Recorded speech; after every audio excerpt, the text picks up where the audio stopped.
Everyone, today we're going to be talking about the lessons I learned from day 2 of my mixing challenge of mixing 30 songs in 30 days. Things that don't need it, made for the game, God breathed from a fetus. Break the whole game like a mat, I can't beat it. The saying goes, join them if you ain't gon' beat it. Never be me. Today we're going to be talking about day 2 mixing, which was a song by the super talented artist Wins and the song Evrything. The biggest lessons I learned today, first of all, listen to the artist's mix before starting your own mix. When I received this song, they did send me a rough mix to listen to in order to guide my decisions on the actual mix. I should have listened to it all the way through and just taken notes on it before I dove into my own mix. There were some obvious effects and just feeling that they wanted in the mix that I definitely did not capture. It wouldn't be too hard to fix. It would have been a lot easier just to dive in, knowing those things in advance. That's number one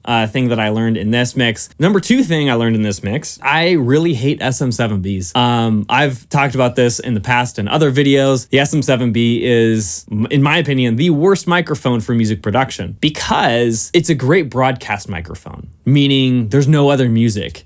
But this entire mix, I was really fighting this buildup between 100 hertz and like 700 hertz inside of the vocal because that's what the SM7B tends to enhance. And there wasn't enough top end between 1K and above.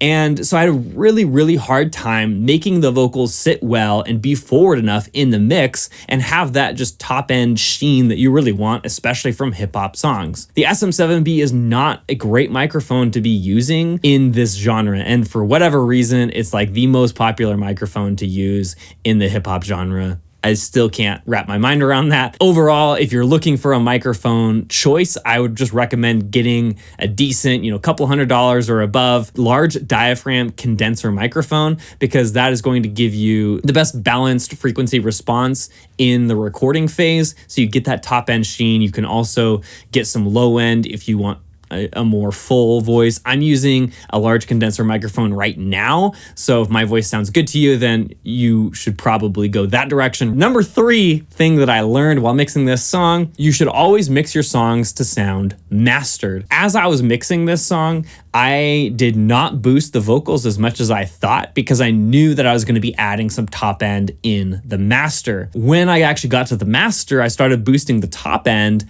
and I didn't want to boost it too much because there's a hi-hat in the beat that was going to be too strong if I overemphasized the top end of the mix. I ended up not boosting it as much and the vocals to me sound a little bit dead in the master. And I would really have liked to boost that even more because I'm trying to balance not making the beat harsh and the hi-hat harsh versus the actual vocal sheen that I felt needed to be emphasized more. There's just that balance there that I tried to cut in the master, but it could have been fixed in the mix. So if I had recognized in the mix while mixing it, I need to add more top end to the vocals, but I decided against it because I knew I was gonna be adding more. So just mix the song. If you notice something that needs to be added in the mix, just do it and don't wait for mastering to fix your song. Mastering does not fix songs, it just enhances the mix that's already there. Those are the 3 lessons I learned. Listen to the original artist's mix and take some notes before beginning my own mix. SM7Bs,